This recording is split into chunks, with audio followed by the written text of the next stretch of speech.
Hola mis niños, ¿cómo están? Espero que se encuentren muy bien.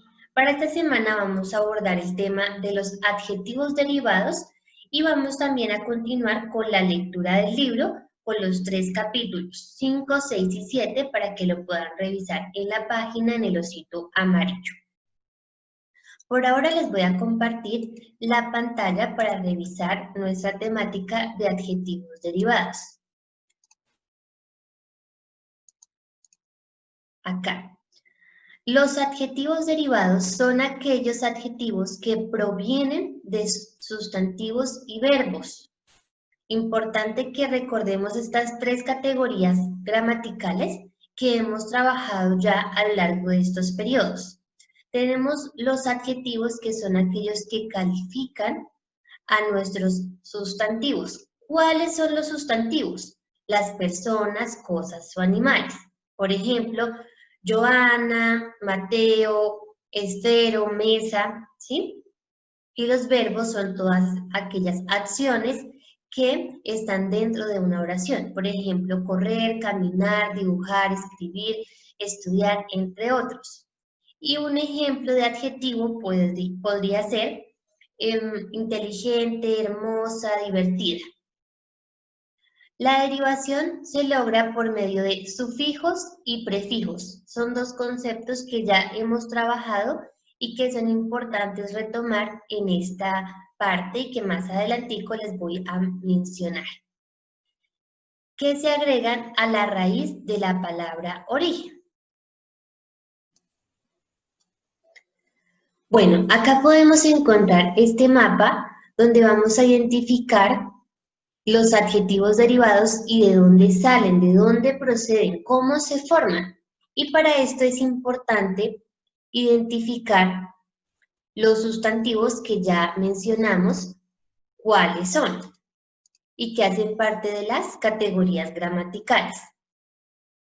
Acá tengo un ejemplo muy claro que es estímulo como sustantivo y estimulante como un adjetivo derivado.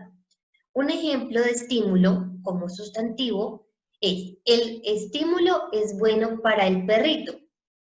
Y para pasarlo a un adjetivo derivado sería: el vivecien es estimulante. Ya estoy hablando de un objeto y le estoy dando una característica o una cualidad, ¿sí? A ese vivecien, a ese refresco, le estoy dando una cualidad diciendo que es estimulante para el cuerpo. Además, ese adjetivo estimulante se convierte o tiene un sufijo, que el sufijo lo convierte en un adjetivo derivado. Recordemos que el sufijo se da al final de la palabra, ¿sí? Y los prefijos van en la parte de adelante conservando siempre la raíz de la palabra. Muy bien, ahora vamos a ir a los verbos. En los verbos tenemos el siguiente ejemplo: amar y amorosa. Amar es el verbo. Por ejemplo, mi mamá sabe amar.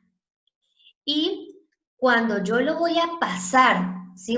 Voy a convertirlo en un adjetivo, va a ser amorosa, ¿sí?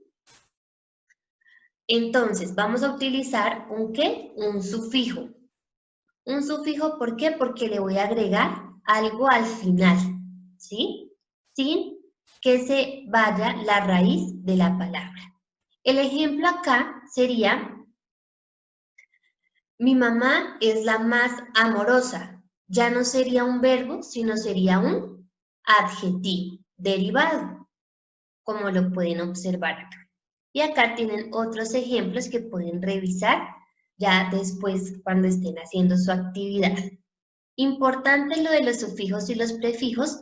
¿Por qué? Porque nos ayudan a pasar de alguna forma, a transformar esos sustantivos y esos verbos a que se vuelvan adjetivos derivados.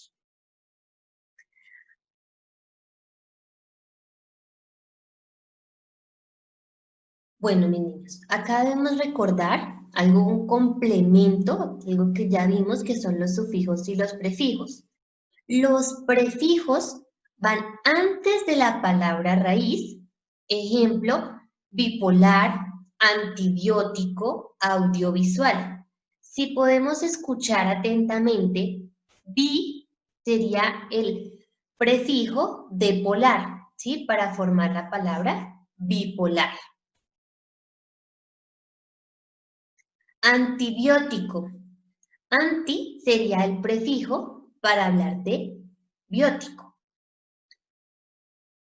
Listo. Ahora, los sufijos al final de la palabra.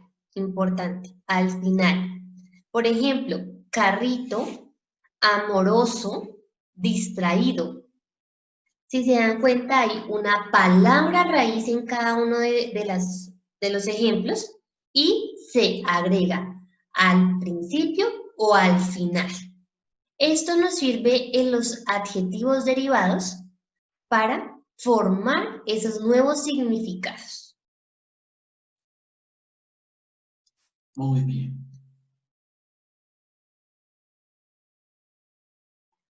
Actividad. Completa la tabla agregando los adjetivos derivados según corresponda. En la tabla, en la parte A, ustedes van a encontrar sustantivos, ¿sí? Hay una lista de sustantivos y lo que ustedes van a hacer es pasarlos, ¿sí? A adjetivos derivados, ¿sí? Es importante que retomemos lo que ya vimos anteriormente para que puedan desarrollar su actividad. Acá hay un ejemplo, confianza, cambia, si nos damos cuenta, el sufijo para escribir confiado y cambia su significado. No cambia la palabra completa, pero sí su significado. Ahora, punto número 2. Lee las siguientes oraciones y subraya el adjetivo derivado. Luego coloca al frente el verbo o sustantivo del que se deriva. Por ejemplo, Ricardo está preocupado. Se deriva el sustantivo preocupación. Y es exactamente lo que ustedes van a hacer en estas oraciones. Van a identificar dónde está el sustantivo, el adjetivo, y van a identificar de dónde se deriva, si del verbo o del sustantivo, o se puede hacer de las dos formas. Punto número 3. Busca en la sopa de letras los siguientes verbos o sustantivos y agrega su adjetivo derivado en la tabla. Acá los pueden encontrar. Y acá en esta parte escriben cómo queda o cómo sí, queda agregado el adjetivo derivado. Cuarto punto, recuerda y responde las siguientes preguntas. ¿Qué es un prefijo y qué es un sufijo? Eso sería todo, mis niños. Entonces, cualquier duda que tengan, se comunican conmigo y con mucho gusto podremos solucionar las inquietudes. Importante, los niños que tienen pendientes actividades de español tienen plazo hasta el día de mañana para presentarlas. Actividades como cuáles, como la reseña y como los foros que estamos desarrollando. Hay niños que todavía no lo han hecho y que se van a empezar a acumular de actividades y tareas y esa no es la idea. Un fuerte abrazo, mis niños, los quiero mucho.